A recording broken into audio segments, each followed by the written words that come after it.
Hey guys, how you doing? This is the Adventure Waste channel and my name is Reese. Today I'm going on a little ride. First of all, any of you history buffs out here, right here, 1219 North Kellogg Street, Ronald Reagan and his family lived here while he attended Silas Willard Elementary School in 1916. This house right here. The great Ronald Reagan, President of the United States, lived right there on a brick street. And I believe he moved over here too. 1260 North Kellogg.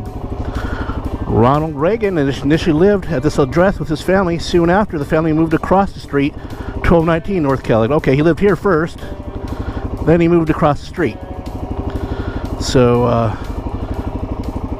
that happened probably in 1916 or somewhere around there. So anyway, just a little bit of historical things going on here. Also, this town is known for Abraham Lincoln, and the Douglas debate was held in this town when he was running for president. It was held at Knox College. So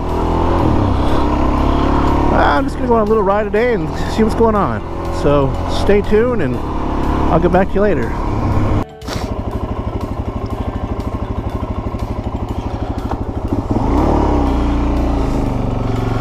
So I was watching a video the other day from the great Obi-Wan riding his mighty DRZ400, and he was mentioning, how it was a heartfelt video, also mentioning how he just loved the the dual sport community, and how how much of a community he actually thought it was. And I totally agree with him. I feel if one of us needed something, or was in need, we would probably one of us would probably sure step up and do what he could for each other. And I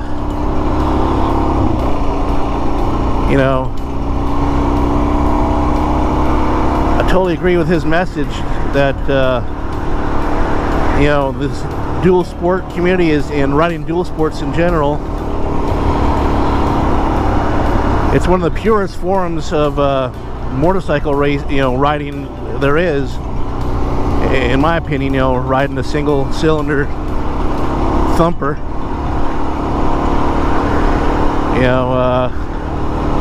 of course you can get more performance, faster bikes, but on the reliability note, you really can't beat these single cylinder, the older four-strokers. So that's what I first got my eye on dual sport. I like the utilitarian aspect of it. The dual. It's not absolutely the best at off-road riding. It's not the best at on-road riding, but it's good at everything it does. On-road, no problems. Off-road, it does what I like to do. It's pretty much trail ride, single track. I'm not into doing the jumps anymore and the whoop-de-doos. I'm 55 now, and I did that when I was young. I was raised in the Mojave Desert out there, and it was like paradise for dirt bike riding. But now I'm just doing my I pretty much just ride to get out, and just have fun and relax, and just get away from things. Especially what's going on lately in this world, and really bothering me. especially who's in office. But anyway, so you know, I got some new friends. Doc 650.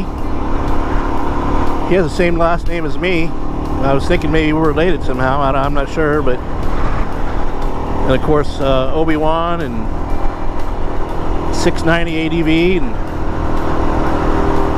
all the other guys I watch. You know, the Cycle Cruiser. He likes to ride dual sport and street, but I like his channel also. This is our main street here in Galesburg, North Henderson Street. It's a town of about 25,000, I'd say. Used to be a lot more until our number one employer, Maytag, you know, with the NAFTA agreement, decided to leave town and go to Mexico, and that was a flop. They went out, and another company bought them up. So anyway, you know, speaking of companies, my son, he works for John Deere Tractor. He's a certified welder.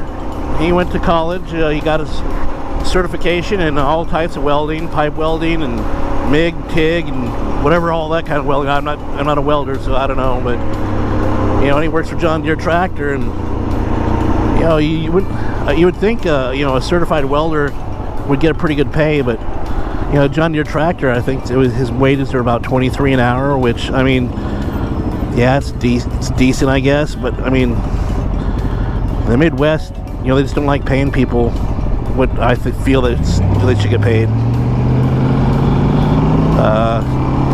You know, you're a welder somewhere in Texas, you know, on a pipeline somewhere or in a oil refinery. I imagine you're making over 40, maybe 50, who knows, an hour, you know, union job. But you know, they're going through contract negotiations right now, and the company brought up that you know, what they wanted from the UAW. He is a union worker. They wanted for the next, I think, 5 years, give him like a 60-cent raise over the next 5 years. They want to be able to work him over 8 hours per day and not pay double, you know, I mean, not pay time and a half. They want to just pay straight time until you work over 40 hours. So I can see what without that, you know, they'd work him 39 or whatever, and then not give him, you know, not pay him an overtime. So they want that, and they wanted to reduce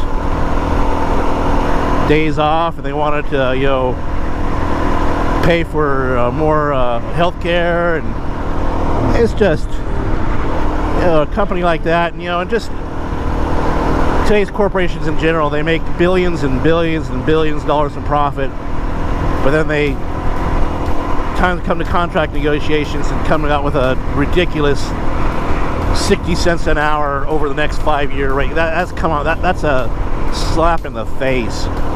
So they're going on strike. Next Tuesday, my son will be on the picket line, and I will be there with them if I'm home. I'm a member of the Brotherhood of Locomotive Engineers, Teamsters, and I will support them absolutely 100%. So I'll be out there with them proudly. I mean, so I know some jobs, you know, you don't need, or you don't need unions, you know, for these, but there are some jobs I feel that union representation is vital, and my job and his job is one of them. In fact, they consider my son an unskilled laborer. They consider welders as unskilled, which just blows my mind. By the way, whatever that stuff that's growing to the right here, that's soybean. That's all they grow around here is soybeans and corn. I'm on Route 50 going north, going up towards the Quad City, Moline, Davenport, Bettendorf area. Davenport, Iowa, Bettendorf, Iowa. I'm in Illinois right now. There's your corn right there. It's being harvested.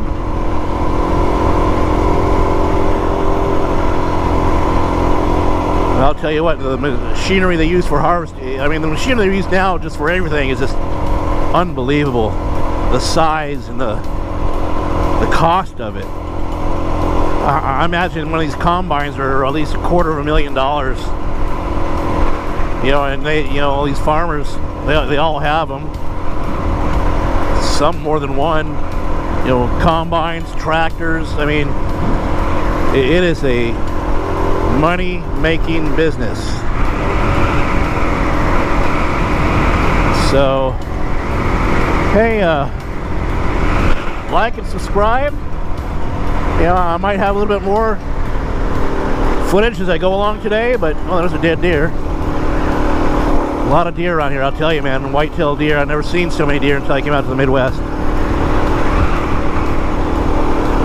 Everywhere. And they just love getting in front of trains. I'm an engineer on a railroad, and I'll tell you, man, I hit them all the time. I mean, you would think they would learn after a while, but, you know, you could be in the woods, you're walking around, they just hear a little, God, it's windy today. They hear a little twig snap, and then they're gone. But if you're on a train, you know, they don't give a damn.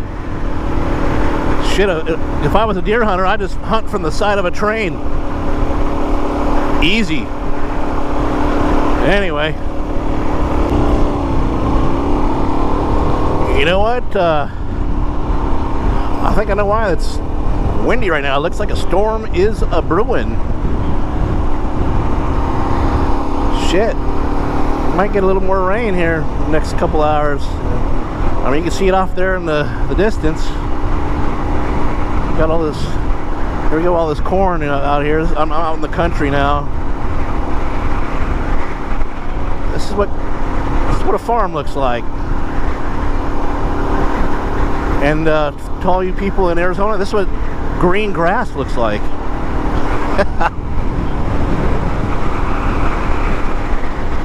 Yeah, I definitely know what it is to live in the desert. I have lived there, like I said, most of my life. Dry, not humid, which I love. Out here, man, the summers, you guys out there in the desert, you think it's hot, but you come out here, I mean, the humidity just, oh, you melt. I mean, you can just stand, even in the shade. You just stand there and sweat. You don't even have to do anything. It's just, and the skeeters, woo, eat your ass up. So, I mean, you know, there is no utopia. You know, so every place has its advantages and disadvantages. You know, out here, you can just put stuff in the ground, you don't gotta water, and it just grows. And I am not kidding you. You just throw a seed in the ground and you're golden. You know, everything. You know, nobody has, I mean, you notice, you know, the grass is green, right? They don't water it. It's just green because, you know, we get enough water. It's humid. And number two, I mean, the soil is supreme. When me and my wife first came out here, we thought there had been a huge fire that came through because all the soil was black. And we never seen black soil before. But that's what it is. It's black soil, and it's very fertile, rich. I mean, these farmers out here, you know, I hear them talking, and, you know, I'm not a farmer at all, but I'm guessing this is good. You know, they're talking about, you know, they get, you know, about 200 bushel of corn per acre, which I guess is pretty good. You know, and most of these farmers have at least 1,000 acres.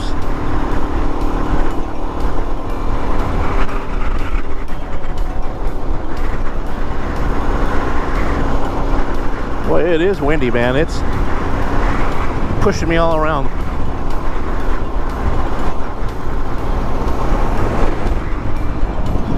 Horses.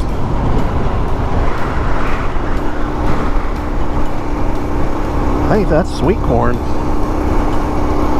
Goes to the left of me. Haha. Pritzker sucks sign. Yeah, he does suck. That's our governor. What a douche.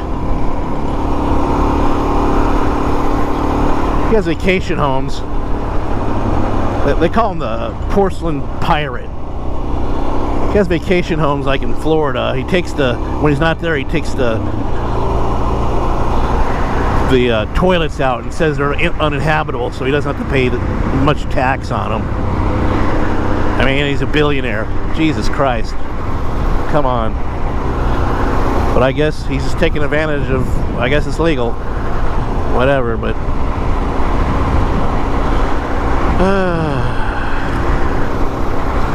yeah, this is the country. Woo. You know, I think we're coming up. I think I've been here before. I think we're coming up to an old cemetery. One of the first in Knox County. That's the county I live in. It's on gravel right now. You gotta watch it on gravel, I'll tell you that, man. You can eat your butt on gravel. You just gotta be very careful and don't do anything fast. You know, turn or anything like that. Just keep a straight line as straight as you can, and don't over throttle it. Yeah, there it is. That's the old cemetery.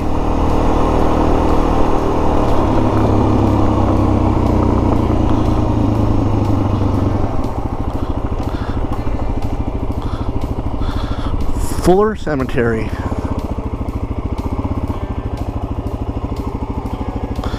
In memory of Samuel and Jane Brown, who settled here in April 1834. Fuller Cemetery. It's back there. I mean, the guy that takes care of it, he owns this farm over here. But yeah, I mean, you would not believe how many little cemeteries are all around this area. I mean, some are just family plots.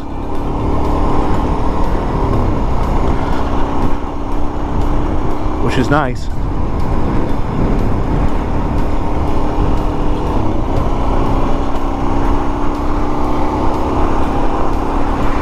Oh yeah, those clouds are coming quick. I mean, they're almost to me now. Wow. I'll tell you, man, when we get storms here, if you've never been to the Midwest during a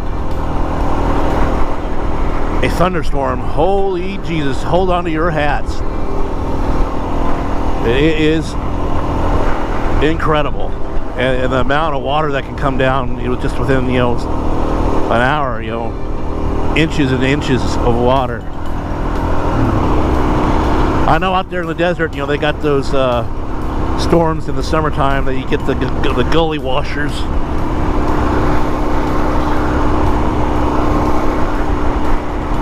So anyway, hey, this is kind of nice. I'd rather be out in the desert, and doing more, trails and stuff, of course. But during this time of the year, it's fall. Oh my God! I'll tell you what, fall season especially in my town, it is awesome, man. Especially Halloween is just fantastic. I get thousands of kids. Of course, I do my house up like you wouldn't believe, man. I have graveyards in my front yard with fog and lanterns and spooky music going on, and my son comes out and he's all dressed up, and everyone's all dressed up, and then the lighting effects, and I have digital digital effects, ghosts and stuff. It is just friggin' awesome, man. My aunt and uncle are coming up from California, and they've never been in the Midwest, but they're coming up for Halloween, so it'll be a really nice time. And plus, it's, you know, it's all brisk and, you know, around, you know, in the low 40s usually around that time, and it's just, you know, the air's so fresh, and yeah, you know, the trees are turning color. That's, I mean, that another thing. Wow, the trees, you know, we have a lot of maples and a lot of different trees around in our neighborhood, and the colors of the trees are just, you know, fantastic. So anyway, you guys, I think I'll be signing off. I'm gonna get down and just think about doing some riding, and hey, get out and do some riding yourself and have some fun. And to all my friends, hey, thanks for being there for me, and thanks for talking to me. I don't have a lot of friends, you know, because of just the way I work, you know, my schedules, you know, I work 24/7 and, you know, always on call. So, you know, that's not conducive with, you know, getting together with people a lot of times. So, but hey, I hope I can get with some of you people and go for a ride. I would love to do that. Go for a 1, 2, 3, 4, whatever, how many people riding, that'd be great. So anyways, again, I'm gonna get going, and I'll talk to you guys later. Have a good day.